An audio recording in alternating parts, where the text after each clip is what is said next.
ನಮಸ್ಕಾರ ಸ್ನೇಹಿತರೆ, ಕವಿಸ್ವರ ಯೂಟ್ಯೂಬ್ ಚಾನಲ್ಗೆ ತಮಗೊಂದು ತನ್ಮಯದ ಆಹ್ವಾನ.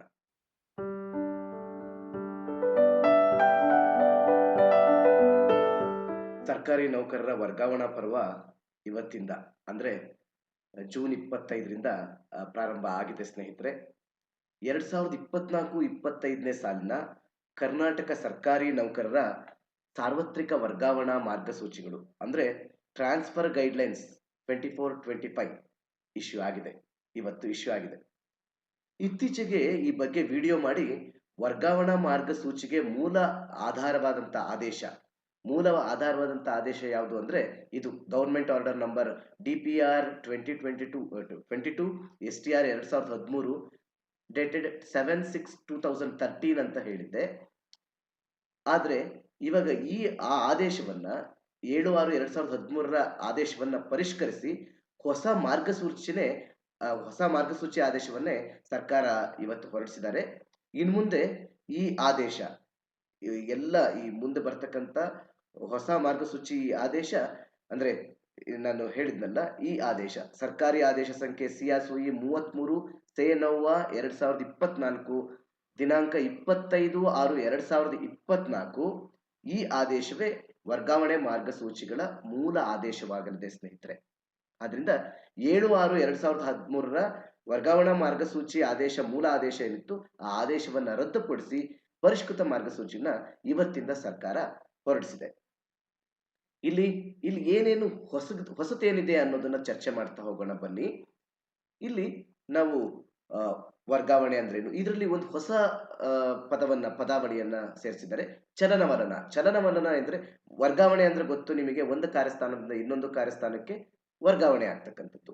ಆದ್ರೆ ಚಲನವಲನ ಅಂದ್ರೆ ಏನು ಅಂದ್ರೆ ಒಂದು ನಗರ ಪ್ರದೇಶದ ವ್ಯಾಪ್ತಿಯಲ್ಲಿ ಬರುವ ಒಂದೇ ಕೇಂದ್ರ ಸ್ಥಾನದಲ್ಲಿರುವ ಒಂದು ಕಚೇರಿಯಿಂದ ಇನ್ನೊಂದು ಕಚೇರಿಗೆ ಮಾಡುವ ಸ್ಥಳ ನಿಯುಕ್ತಿ ಅಂದ್ರೆ ಆ ಪೋಸ್ಟಿಂಗ್ ಅನ್ನ ಇದು ಒಂದು ಬೆಸ್ಟ್ ಎಕ್ಸಾಂಪಲ್ ಅಂದ್ರೆ ಕರ್ನಾಟಕ ಸರ್ಕಾರ ಸಚಿವಾಲಯ ಗವರ್ಮೆಂಟ್ ಸೆಕ್ರೆಟರಿಯೇಟ್ ಏನಿದೆ, ವಿಧಾನಸೌಧ, MS ಬಿಲ್ಡಿಂಗ್, ಬಹುಮಹಡಿ ಕಟ್ಟಡ, ವಿಕಾಸಸೌಧ ಮತ್ತೆ ವಿವಿ ಗೋಪುರ, ಇಲ್ಲಿರ್ತಕ್ಕಂಥ ಈ ಎಲ್ಲ ಕರ್ನಾಟಕ ಸರ್ಕಾರ ಸಚಿವಾಲಯದ ಕಚೇರಿಗಳಲ್ಲಿ ಒಂದು ಆ ಸೇವೆಗೆ ಸೇರಿರ್ತಕ್ಕಂಥ ಸರ್ಕಾರಿ ನೌಕರನ್ನು ಸಚಿವಾಲಯದ ಒಂದು ಇಲಾಖೆಯಿಂದ ಮತ್ತೊಂದು ಇಲಾಖೆಗೆ ಮಾಡುವ ಪೋಸ್ಟಿಂಗ್ ಅನ್ನ ಈ ಸ್ಥಳ ನಿಯುಕ್ತಿನ ಚಲನವಲನ ಅಂತ ಕರಿಬಹುದು ಅಂತ ಅದಕ್ಕೊಂದು ಎಕ್ಸ್ಪ್ಲನೇಷನ್ ಕೊಟ್ಟಿದ್ದಾರೆ. ಏನಂದ್ರೆ ಚಲನವಲನ ಪ್ರಕರಣಗಳನ್ನು ವರ್ಗಾವಣೆ ಎಂದು ಪರಿಗಣಿಸತಕ್ಕದ್ದಲ್ಲ, ಇದನ್ನ ಚಲನವಲನ ಅಂತಾನೆ ಕರಿಬೇಕು. ಈ ವರ್ಗಾವಣೆ ಮಾರ್ಗಸೂಚಿಗಳು ಚಲನವಲನ ಪ್ರಕರಣಗಳಿಗೆ ಅನ್ವಯಿಸತಕ್ಕದ್ದಲ್ಲ. ಕರ್ನಾಟಕ ಸರ್ಕಾರ ಸಚಿವಾಲಯಕ್ಕೂ ಈ ವರ್ಗಾವಣೆ ಅನ್ವಯ ಆಗೋದಿಲ್ಲ. ಮುಂದೆ ನೋಡ್ತಾ ಹೋಗೋಣ. ಇಲ್ಲಿ ಜ್ಯೇಷ್ಠತಾ ಘಟಕ ಅದೆಲ್ಲ ಸಾಮಾನ್ಯವಾಗಿ ಎಲ್ಲ ಹಿಂದಿನ ವಿಡಿಯೋದಲ್ಲಿ ನಾನು ಅದನ್ನು ವಿಸ್ತೃತವಾಗಿ ವಿವರಣೆ ಕೊಟ್ಟಿದ್ದೇನೆ. ಆದ್ರೂ ಇದರಲ್ಲಿ ಒಂದು ಹೊಸ ಖಂಡಿಕೆ ಏನು ಸೇರಿಸಿದ್ದಾರೆ ಅಂದ್ರೆ 4ನೇ ಖಂಡಿಕೆಯಲ್ಲಿ ವರ್ಗಾವಣೆಯ ಬಗ್ಗೆ ನಿರ್ಬಂಧಗಳು ಅಂತ ನೀವು ನೋಡ್ತಾ ನಿಮ್ಮ ಸ್ಕ್ರೀನ್ ಮೇಲಿದೆ. ವರ್ಗಾವಣೆಯ ಬಗ್ಗೆ ನಿರ್ಬಂಧಗಳು, ಸಕ್ಷಮ ಪ್ರಾಧಿಕಾರ ಹಾಗೂ ನೌಕರರ ಜವಾಬ್ದಾರಿಗಳು ಅನ್ನೋದ್ರಲ್ಲಿ ಪ್ರಸಕ್ತ 2024-25 ಈ ಕರೆಂಟ್ ಇಯರ್ ಏನಿದೆ ಈ ಸಾಲಿನಲ್ಲಿ group A, group P, group C ಮತ್ತು ಗ್ರೂಪ್ D ಹುದ್ದೆಗಳಿಗೆ ಮಾಡಲಾಗುವ ವರ್ಗಾವಣೆ ಚಲನವಲನಗಳು ಸಂಖ್ಯೆಯು ಒಂದು ಜ್ಯೇಷ್ಠತಾ ಘಟಕದಲ್ಲಿ ಕಾರ್ಯನಿರತ ವೃಂದ ಬಲದ 6% ಅಂದ್ರೆ ಏನ್ 6% ಇತ್ತು ಅದನ್ನೇ ಉಳಿಸ್ಕೊಂಡಿದ್ದಾರೆ. ಆದ್ರೆ ಇಲ್ಲಿ ಏನಾಗಿದೆ, ಈ ವರ್ಷದ ಮಾರ್ಗಸೂಚಿ ಎಲ್ಲಿವರೆಗೂ ಇರುತ್ತೆ ಅಂದ್ರೆ ಇವತ್ತಿಂದ ಅಂದ್ರೆ ಜೂನ್ 25ರಿಂದ 25/6/2024ರಿಂದ 9/7 ಜುಲೈ 9ರವರೆಗೆ ಸಾರ್ವತ್ರಿಕ ವರ್ಗಾವಣೆ ಕೈಗೊಳ್ಳಲು ಆಯಾ ಇಲಾಖೆಯ ಸಚಿವರಿಗೆ ಅಧಿಕಾರವನ್ನು ಪ್ರತ್ಯೇಕಿಸಲಾಗಿದೆ.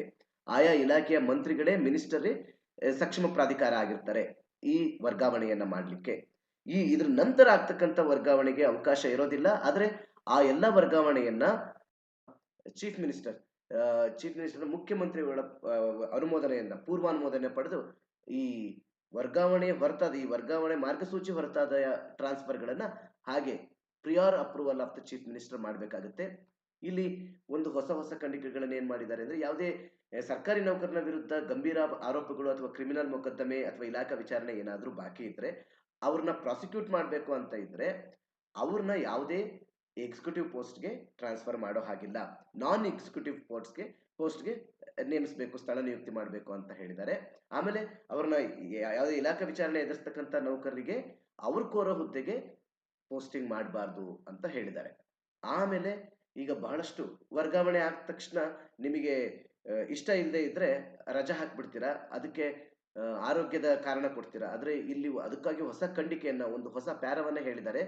ಯಾವಾಗ ಅವರಿಗೆ ಒಂದು ರಜೆಯನ್ನು ಮಂಜೂರು ಮಾಡಬೇಕು ಅಂದ್ರೆ ಸಕ್ಷಮ ಪ್ರಾಧಿಕಾರ ಅವನು ಇನ್ಪೇಷಂಟ್ ಅಂದ್ರೆ ಒಳರೋಗಿಯಾಗಿ ಚಿಕಿತ್ಸೆ ಪಡೆದಿರೋ ಸಂದರ್ಭದಲ್ಲಿ ಮಾತ್ರ ಅದು ನೀವು ಅದಕ್ಕೆ ಸೂಕ್ತ ದಾಖಲೆಗಳನ್ನ ಅಗತ್ಯ ದಾಖಲೆಗಳನ್ನ ಮತ್ತು ವೈದ್ಯಕೀಯ ಮಂಡಳಿ ದೃಢೀಕರಣ ಇದ್ದಾಗ ಮಾತ್ರ ಅವರಿಗೆ ಈಗ ಟ್ರಾನ್ಸ್ಫರ್ ಆದ ತಕ್ಷಣ ರಜೆ ಹಾಕೋತಾರಲ್ಲ ಅವರಿಗೆ ಒಳರೋಗಿ ಇರೋರಿಗೆ ಮಾತ್ರ ಈ ಒಂದು ರಜೆಯನ್ನು ಪರಿಗಣಿಸಬೇಕು, ಇಲ್ಲ ಅಂದ್ರೆ ಅವ್ರನ್ನ ವರ್ಗಾವಣೆ ಸ್ಥಳ ನಿಯುಕ್ತಿಗೊಳಿಸಬೇಕು ಅಂತ ಹೇಳಿದ್ದಾರೆ.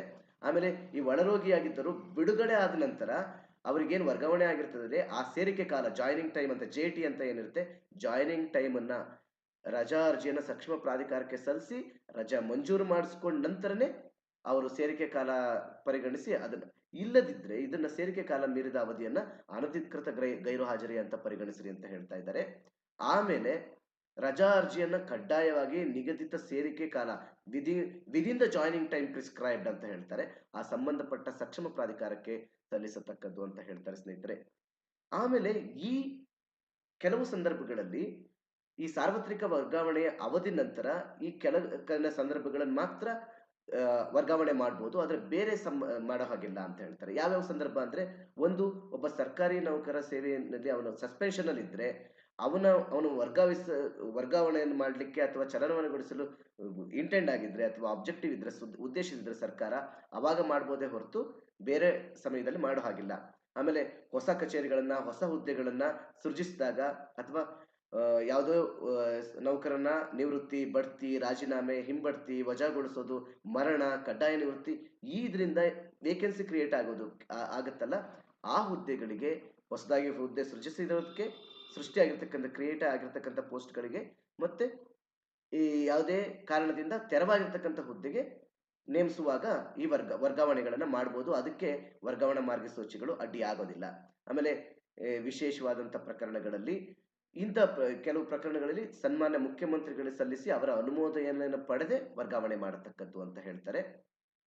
ಆಮೇಲೆ ಯಾವುದೇ ಸರ್ಕಾರಿ ನೌಕರನ ವಿರುದ್ಧಕ್ಕೆ ಮೇಲ್ನೋಟಕ್ಕೆ ಪ್ರೈಮಾ ಫೇಸಿ ಗಂಭೀರ ಸ್ವರೂಪದ ದೂರ ದಾಖಲಾಗಿರೋ ಸಂದರ್ಭದಲ್ಲಿ ಕೂಡ ಈ ಬಗ್ಗೆ ಇಲಾಖಾ ಮುಖ್ಯಸ್ಥರು ಅವರು ಡೀಮ್ಡ್ ಫಿಟ್ ಅಂದ್ರೆ ಅವರ ಅಭಿಪ್ರಾಯ ಪಟ್ಟಲ್ಲಿ ಅಂತಹ ಪ್ರಕರಣಗಳಿಗೆ ಸರ್ಕಾರಿ ನೌಕರನಿಗೆ ಚಾರ್ಜ್ ಶೀಟ್ ಜಾರಿಯಾಗಿರೋದನ್ನ ಸಕ್ಷಮ ನ್ಯಾಯಾಲಯದ ಅಧಿಕಾರಿಯನ್ನು ಅಭಿಯೋಜಿಸುವ ಬಗ್ಗೆ ಅನುಮತಿ ನೀಡಿರುವುದು ಖಚಿತವಾದ ಪ್ರಕರಣಗಳಲ್ಲಿ ಮಾಡ್ಬೋದು, ಇಲ್ಲ ಅಂದ್ರೆ ಮಾಡಕ್ ಬರೋದಿಲ್ಲ ಅಂತ. ಆಮೇಲೆ ಇದು ತುಂಬಾ ಬಹಳಷ್ಟು ಮುಖ್ಯವಾದಂತಹ ಖಂಡಿಕೆ ಸ್ನೇಹಿತರೆ. ಈ ಮಾರ್ಗಸೂಚಿದು ಇವತ್ತು ಹೊರಡಿಸಿರ್ತಕ್ಕಂಥ ಮಾರ್ಗಸೂಚಿದು ಏನು ಅಂದ್ರೆ, ಒಂದು ಸ್ಥಳದಲ್ಲಿರಬಹುದಾದ ಕನಿಷ್ಠ ಅವಧಿ, ಮಿನಿಮಮ್ ಅವಧಿ ಅಥವಾ ಮಿನಿಮಮ್ ಡ್ಯೂರೇಷನ್ ಅಥವಾ ಮಿನಿಮಮ್ ಪೀರಿಯಡ್ ಅಂದ್ರೆ ಏನಂದ್ರೆ, ಒಂದು ಸ್ಥಳದಲ್ಲಿ ಕೆಳಗೆ ಸೂಚಿಸಿದ ಸೇವಾವಧಿಯನ್ನು ಪೂರ್ಣಗೊಳಿಸದಿರುವ ಯಾವುದೇ ಸರ್ಕಾರಿ ನೌಕರನ್ನ ವರ್ಗಾವಣೆ ಅಥವಾ ಚಲನವಲನ ಮಾಡತಕ್ಕದ್ದಲ್ಲ. ಎಲ್ಲಿ ಅಂದ್ರೆ, ಗ್ರೂಪ್ ಎ ಅಥವಾ ಗ್ರೂಪ್ ಬಿ ಆಫೀಸರ್ಸ್ ಆಗಿದ್ರೆ 2 ವರ್ಷ ಕನಿಷ್ಠ ಸೇವಾವಧಿ ಆಗಿರ್ತದೆ. ಅದರ ನಂತರ ಮಾಡ್ಬೇಕೆ ಹೊರತು ಅದು ಪ್ರಿಯಾರ್ ಆಗ್ಬಿಡುತ್ತೆ, ಅದು ಅವಧಿ ಪೂರ್ವ ವರ್ಗಾವಣೆ ಆಗ್ಬಿಡುತ್ತೆ. ಅದ್ರ ಒಳಗೆ ಮಾಡೋ ಹಾಗಿಲ್ಲ. 2 ವರ್ಷ ನಂತರ ಅವರು ವರ್ಗಾವಣೆಗೆ ಅರ್ಹರಾಗ್ತಾರೆ. ಅದೇ ಗುಂಪು ಸಿ ಹುದ್ದೆಗಳಿಗೆ, ಸಿ ಗ್ರೂಪ್ ನೌಕರರಿಗೆ 4 ವರ್ಷ, ಡಿ ಗ್ರೂಪ್ ನೌಕರರಿಗೆ 7 ವರ್ಷ ಒಂದು ಕಡೆ ಕನಿಷ್ಠ ಅವಧಿ ಸೇವೆ ಸಲ್ಲಿಸಬೇಕಾಗುತ್ತೆ ಸ್ನೇಹಿತರೆ. ಇದ ನಂತರ ಇಲ್ಲಿ ಏನಾದ್ರೂ ಅದರ ಕನಿಷ್ಠ ಅವಧಿನ ಏನಾದ್ರೂ ವೇರಿ ಮಾಡಬೇಕು ಅಥವಾ ಮಾರ್ಪಡಿಸಬೇಕು ಅಂದ್ರೆ, ಪರಿಷ್ಕರಣೆ ಮಾಡಬೇಕು ಅಂದ್ರೆ ಸನ್ಮಾನ್ಯ ಮುಖ್ಯಮಂತ್ರಿಯವರ ಪೂರ್ವಾನುಮೋದನೆ, prior approval of the chief minister ಪಡೆದು ಆದೇಶ ಆಯಾ ಇಲಾಖೆ ಅಂದ್ರೆ ಸಚಿವಾಲಯದ ಇಲಾಖೆ ಆದೇಶ ಹೊರಡಿಸಬಹುದಾಗಿದೆ. ಆಮೇಲೆ ಇನ್ನೊಂದು ವೆರಿ ಇಂಪಾರ್ಟೆಂಟ್, ಹೈದರಾಬಾದ್ ಕರ್ನಾಟಕ ಅಥವಾ ಕಲ್ಯಾಣ ಕರ್ನಾಟಕ ಪ್ರದೇಶಗಳಿದ್ದಲ್ಲಿ ನೆಲೆಸಿರುವ ಕಚೇರಿಗಳಿಗೆ ಸ್ಥಳೀಯ ವೃಂದ ಮತ್ತು ಮಿಕ್ಕುಳಿದ ವೃಂದಗಳಲ್ಲಿ ಅಂದ್ರೆ ಸ್ಥಳೀಯ ವೃಂದ ಮತ್ತು ಉಳಿದ ವೃಂದಗಳೆಲ್ಲ ವಿವಿಧ ವೃಂದದ ಹುದ್ದೆಗಳಲ್ಲಿ ಖಾಲಿ ಇರುವ ಹುದ್ದೆಗಳಿಗೆ ಎದುರಾಗಿ ನೇಮಕಾತಿ ಹೊಂದಿರುವ ನೌಕರನ್ನು ಅವರ ನೇಮಕಾತಿ ದಿನಾಂಕದಿಂದ ಕನಿಷ್ಠ 10 ವರ್ಷಗಳವರೆಗೂ ಹೈದರಾಬಾದ್ ಕರ್ನಾಟಕ ಪ್ರದೇಶದ ಹೊರತುಪಡಿಸಿ ವರ್ಗಾವಣೆ ಮಾಡತಕ್ಕದ್ದಲ್ಲ ಅನ್ನೋದನ್ನ ಇದು ಹೊಸ ಸೇರ್ಪಡೆ. ಈ ಒಂದು ಆದೇಶ ಅಂದ್ರೆ ಹೈದರಾಬಾದ್ ಕರ್ನಾಟಕ ಸ್ಥಳೀಯ ವೃಂದದಿಂದ ನೇಮಕಾತಿಯಾದವರು ಕನಿಷ್ಠ 10 ವರ್ಷ ಅದೇ ಕಲ್ಯಾಣ ಕರ್ನಾಟಕ ಪ್ರದೇಶದಲ್ಲಿಯೇ ಸೇವೆ ಸಲ್ಲಿಸಬೇಕು. ಆ ನಂತರ ಅವರು ವರ್ಗಾವಣೆಗೆ ಅರ್ಹರಾಗ್ತಾರೆ ಹೊರತು, ಎಲಿಜಿಬಲ್ ಆಗ್ತಾರೆ ಹೊರತು ಅಲ್ಲಿವರೆಗೂ ಆಗೋದಿಲ್ಲ. ಇನ್ನು ಮುಂದೆ ನಿಮಗೆ ಹಿಂದಿನ ವಿಡಿಯೋದಲ್ಲಿ ಹೇಳಿದ್ದೆ ಮುಂದುವರಿಯುತ್ತೆ. ಅವಧಿ ಪೂರ್ವ ಅಥವಾ ಅವಧಿ ಮೀರಿದ ವರ್ಗಾವಣೆಗಳು, ಈ ಕೆಳಕಂಡ ಸಂದರ್ಭಗಳಲ್ಲಿ ಕಾಂಪಿಟೆಂಟ್ ಅಥಾರಿಟಿ ಏನಿರುತ್ತೆ, ಸರ್ಕಾರಿ ನೌಕರನು ಒಂದು ಸ್ಥಳದಲ್ಲಿರಬಹುದಾದ ಕನಿಷ್ಠ ಸೇವಾವಧಿಯನ್ನು ವಿಸ್ತರಿಸಬಹುದು, ಅಥವಾ ಈಗ ಕನಿಷ್ಠ ಸೇವಾವಧಿ ಇಷ್ಟು ಅಂತ ಇದೆಯಲ್ಲ, 2 ವರ್ಷ, ಗ್ರೂಪ್ ಎ ಬಿಗೆ 2 ವರ್ಷ ಅಂತ ಇದೆ, ಅದನ್ನ ಇನ್ನೂ ಹೆಚ್ಚಿಗೆ ಮಾಡಬಹುದು, ಅವ್ರನ್ನೇ ಮುಂದುವರಿಸಬಹುದು, ಅಥವಾ ಅದನ್ನ ಕಡಿತಗೊಳಿಸಬಹುದು. ಯಾವ ಸಂದರ್ಭದಲ್ಲಿ ಅಂದ್ರೆ, ಒಂದು, ಆ ನೌಕರ ನಿವೃತ್ತನಾಗ್ಲಿಕ್ಕೆ 2 ವರ್ಷ ಅಂದ್ರೆ ಸೂಪರ್ ಆನ್ಯುವೇಷನ್ಗೆ ವಯೋನಿವೃತ್ತನಾಗ್ಲಿಕ್ಕೆ 2 ವರ್ಷಗಿಂತ ಕಡಿಮೆ ಸೇವಾವಧಿ ಇದ್ದಲ್ಲಿ, ಆಮೇಲೆ ವಿಶೇಷ ತಾಂತ್ರಿಕವಾದಂತ ವಿದ್ಯಾರ್ಹತೆ ಇದ್ದಂತ ನೌಕರನಿಗೆ ಅವನ ಸೇವೆ ಅಗತ್ಯ ಇರ್ತಕ್ಕಂಥ ತಾಂತ್ರಿಕ ನೌಕರ ವಿದ್ಯಾರ್ಥಿ ಇರ್ತಕ್ಕಂಥ ನೌಕರರಾಗಿದ್ದಲ್ಲಿ, ಆಮೇಲೆ ಒಂದು ಯೋಜನೆಗೆ ನಿಯೋಜನೆಗೊಂಡಂತ ಒಂದು ಒಂದು ಸ್ಪೆಷಲ್ ಒಂದು ವಿಶೇಷ ಯೋಜನೆ ಅಥವಾ ಫ್ಲಾಗ್ಶಿಪ್ ಯೋಜನೆಗಳಿಗೆ ಅವರ ಅರ್ಹತೆ ಮೇರೆಗೆ ನಿಯೋಜನೆಗೊಂಡಂತ ಸರ್ಕಾರಿ ನೌಕರ, ಅವನು ಯೋಜನೆ ಪೂರ್ಣಗೊಳ್ಳೋಕೆವರೆಗೂ ಅಲ್ಲಿ ಇರಬೇಕು. ಆ ನಂತರ ಮಾತ್ರ ವರ್ಗಾವಣೆಗೆ ಅರ್ಹ ಆಗ್ತಾನೆ. ಆಮೇಲೆ ಪತಿ ಪತ್ನಿ ಪ್ರಕರಣ, ನೀವು ಗಂಡ ಹೆಂಡತಿ ಸರ್ಕಾರಿ ನೌಕರರಾಗಿದ್ದು ಅವರು ಒಂದೇ ಕಡೆ ಇರಬೇಕು ಅನ್ನೋ ಒಂದು ಖಾಲಿ ಹುದ್ದೆಯ ಲಭ್ಯತೆಗೊಳಪಟ್ಟು ಅವ್ರನ್ನ ಪತಿ ಪತ್ನಿ ಪ್ರಕರಣದಲ್ಲಿ ವರ್ಗಾವಣೆ ಮಾಡಬಹುದು. ಆಮೇಲೆ ಅಂದ್ರೆ ಈ ವರ್ಗಾವಣೆಯಿಂದ ವಿನಾಯಿತಿನೂ ಇದೆ. ಇವೆಲ್ಲ ವಿನಾಯಿತಿ ಪ್ರಕರಣಗಳು. ಒಂದು ವೇಳೆ ಸರ್ಕಾರಿ ನೌಕರನು ಕರ್ನಾಟಕ ರಾಜ್ಯ ಸರ್ಕಾರಿ ನೌಕರ ಸಂಘದ ಪದಾಧಿಕಾರಿಯಾಗಿದ್ರೆ, ಆ ಪದಾಧಿಕಾರದ ಅವಧಿ ಮುಗಿಯುವವರೆಗೆ ಅವನ್ನ ವರ್ಗಾವಣೆ ಮಾಡಬಾರದು ಅಂತ ಇದೆ. ಆಮೇಲೆ ಸರ್ಕಾರಿ ನೌಕರ ಅಥವಾ ಆಕೆಯ ಮಕ್ಕಳು ಯಾವುದೇ ಗಂಭೀರ ಅಥವಾ ಮಾರಕ ಕಾಯಿಲೆಗಳಿಂದ ಬಳಲುತ್ತಿದ್ದಲ್ಲಿ ಅವ್ರನ್ನ ವೈದ್ಯಕೀಯ ಚಿಕಿತ್ಸಾ ಸೌಲಭ್ಯವು ಲಭ್ಯ ಇದ್ದು ಈ ಬಗ್ಗೆ ವೈದ್ಯಕೀಯ ಮಂಡಳಿಯಿಂದ ಪ್ರಮಾಣ ಪತ್ರ ಪಡೆದಿದ್ದಲ್ಲಿ ಅವರಿಗೂ ಕೂಡ ವಿನಾಯಿತಿಯನ್ನ ನೀಡಬಹುದು. ಆಮೇಲೆ ನಾನು ಹಿಂದಿನ ವಿಡಿಯೋದಲ್ಲಿ ಹೇಳಿದ್ದೆ, ಈ ಹಿಂದೆ ಸರ್ಕಾರ ಒಂದು ಹೊಸ, ನೀವು ಸ್ಕ್ರೀನ್ ಅಲ್ಲಿ ನೋಡ್ತಾ ಇದ್ರ, ಒಂದು ವಿಶೇಷ ಚೇತನ ಸರ್ಕಾರಿ ನೌಕರರ ವರ್ಗಾವಣೆ ಬಗ್ಗೆ ಒಂದು ವಿಶೇಷವಾದಂತಹ ಆದೇಶವನ್ನು ಹೊರಡಿಸಿತ್ತು ಸರ್ಕಾರ. ಅದು ಸಿಯಾಸು 26/9 2022 ದಿನಾಂಕ 12/6/2024ಕ್ಕೆ. ಅದನ್ನೇ ಇವಾಗ ಒಂದು ಸ್ಟ್ಯಾಂಡಿಂಗ್ ಆರ್ಡರ್ ಆಗಿ ಈ ಒಂದು ಟ್ರಾನ್ಸ್ಫರ್ ಗೈಡ್ಲೈನ್ಸ್ ಅಲ್ಲಿ ಸೇರಿಸಿದ್ದಾರೆ. ಈ ವಿಶೇಷ ಚೇತನ ನೌಕರಿಗೆ ಅಂದ್ರೆ ಅಂಗವಿಕಲ ನೌಕರಿಗೆ, ಫಿಸಿಕಲಿ ಹ್ಯಾಂಡಿಕ್ಯಾಪ್ ನೌಕರಿಗೆ ಕೆಲವು ವಿನಾಯಿತಿಗಳನ್ನು ನೀಡಿದ್ದಾರೆ. ಅಂದ್ರೆ ವಿಶೇಷ ಚೇತನ ನೌಕರರು ನಿಯತಕಾಲಿಕ, ಪೀರಿಯಾಡಿಕಲ್ ಮತ್ತು ಪುನರಾವರ್ತಿತ ವರ್ಗಾವಣೆಗಳಿಂದ ಅವ್ರನ್ನ ಪೂರ್ಣವಾಗಿ ವಿನಾಯಿತಿ ನೀಡಬೇಕು. ಆಮೇಲೆ ವಿಶೇಷ ಚೇತನ ನೌಕರಿಗೆ ಸ್ಥಳ ನಿಯುಕ್ತಿ, ಫಸ್ಟ್ ಇನಿಷಿಯಲ್ ಪೋಸ್ಟಿಂಗ್, ಅವರಿಗೆ ಮೊದಲ ಸ್ಥಳ ನಿಯುಕ್ತಿಯನ್ನ ಮತ್ತೆ ಮುಂಬಡ್ತಿಯ ಸ್ಥಳ ನಿಯುಕ್ತಿಯನ್ನ ಅವರಿಗೆ ಅವಶ್ಯಕವೆನಿಸಿದಲ್ಲಿ ಸಾಧ್ಯವಾದಷ್ಟು ಹತ್ತಿರದ ಸ್ಥಳಕ್ಕೆ ನಿಯುಕ್ತಿಗೊಳಿಸಬೇಕು. ಆಮೇಲೆ ಅವರ ಸರ್ಕಾರಿ ನೌಕರರ ಅವಲಂಬಿತವಾದಂಥ ಮಕ್ಕಳು, ಪತಿ ಪತ್ನಿ, ತಂದೆ ತಾಯಿಗಳು ತೀವ್ರತರವಾದಂಥ ಅಂಗವೈಕಲ ಇದ್ರೆ ಅವರು ದಾಖಲೆಯನ್ನು ಹಾಜರುಪಡಿಸೋ ಷರತ್ತಿಗೊಳಪಟ್ಟು ಅವರಿಗೂ ಕೂಡ, ಅಂಥ ನೌಕರರಿಗೂ ಕೂಡ ವಿನಾಯಿತಿ ನೀಡಬಹುದು. ಆಮೇಲೆ ಸೇವಾನಿರತ ಸರ್ಕಾರಿ ನೌಕರರು ತಮ್ಮ ಸೇವೆಯ ಅವಧಿಯಲ್ಲಿ ಅಂಗವಿಕಲರಾಗಿದ್ದಲ್ಲಿ ವೈದ್ಯಕೀಯ ಮಂಡಳಿಯಿಂದ ಪಡೆದ ಪ್ರಮಾಣ ಪತ್ರವನ್ನು ಹಾಜರುಪಡಿಸುವ ಷರತ್ತುಗೊಳಪಟ್ಟು ಅವ್ರನ್ನ ಸಾಧ್ಯವಾದಷ್ಟು ಹತ್ತಿರದ ಸ್ಥಳಕ್ಕೆ ವರ್ಗಾವಣೆ ಮಾಡಬೇಕಾಗುತ್ತೆ. ಇದು ಇದೀಗ ಇವತ್ತಿಂದ ಪ್ರಾರಂಭ ಆಗ್ತಕ್ಕಂಥ ವರ್ಗಾವಣೆ ಪರ್ವ ಏನಿದೆ, ಆ ವರ್ಗಾವಣೆ ಪರ್ವದ ಮಹತ್ವದ ಅಂಶಗಳು ಸ್ನೇಹಿತರೆ. ಇದನ್ನ ಸಾಧ್ಯವಾದಷ್ಟು ಈ ಒಂದು ವರ್ಗಾವಣಾ ಆದೇಶವನ್ನು, ಮಾರ್ಗಸೂಚಿ ಆದೇಶವನ್ನ, ಹೊಸ ಆದೇಶವನ್ನ, ಪರಿಷ್ಕೃತ ಆದೇಶವನ್ನ, ಈ ಹಿಂದೆ ಮಾಡಿರ್ತಕ್ಕಂಥ ಎಲ್ಲ ಆದೇಶಗಳು ರದ್ದಾಗುತ್ತೆ, ಈ ಆದೇಶ ಸ್ಟ್ಯಾಂಡ್ ಆಗುತ್ತೆ.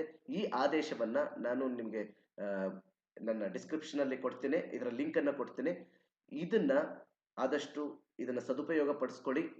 ಯಾರ್ಯಾರಿಗೆ ವರ್ಗಾವಣೆ ಬೇಕು ಅಥವಾ ಅವಧಿ ಪೂರ್ವ ವರ್ಗಾವಣೆ ಮಾಡ್ತಕ್ಕಂಥ ಸಾಧ್ಯತೆಗಳಿರ್ತದೆ, ಈ ಎಲ್ಲ ಸಾಧ್ಯತೆಗಳನ್ನ ನೋಡಿಕೊಂಡು ನಿಮ್ಮ ಈ ವರ್ಗಾವಣೆ ಪರ್ವದಲ್ಲಿ ಲಾಭ ನಿಮಗೆ ಅನುಕೂಲ ಮಾಡಿಕೊಡ್ತಕ್ಕಂಥ ಸರ್ಕಾರಿ ನೌಕರರು ಅನುಕೂಲ ಮಾಡ್ಕೊಳ್ಳಿ. ಅದರಿಂದ ಬಾಧಿತರಾಗ್ತಕ್ಕಂಥ ಸರ್ಕಾರಿ ನೌಕರರು ಇದ್ರ ಬಗ್ಗೆ ಅರಿವನ್ನ ಮೂಡಿಸ್ಲಿ ಅನ್ನೋ ಉದ್ದೇಶದಿಂದ ಈ ವಿಡಿಯೋನ ಮಾಡಿದ್ದೀನಿ. ಇದು ಈ ನಮ್ಮ ಯೂಟ್ಯೂಬ್ ಚಾನೆಲ್ಗಳಲ್ಲೇ ಮೊಟ್ಟ ಮೊದಲ ಬಾರಿಗೆ ಇವತ್ತಾಗಿರ್ತಕ್ಕಂಥ ಆದೇಶ ಇವತ್ತೇ ಒಂದು ವಿಡಿಯೋ ಮೂಲಕ ನಿಮಗೆ ಸಾದರಪಡಿಸ್ತಾ ಇದ್ದೇನೆ.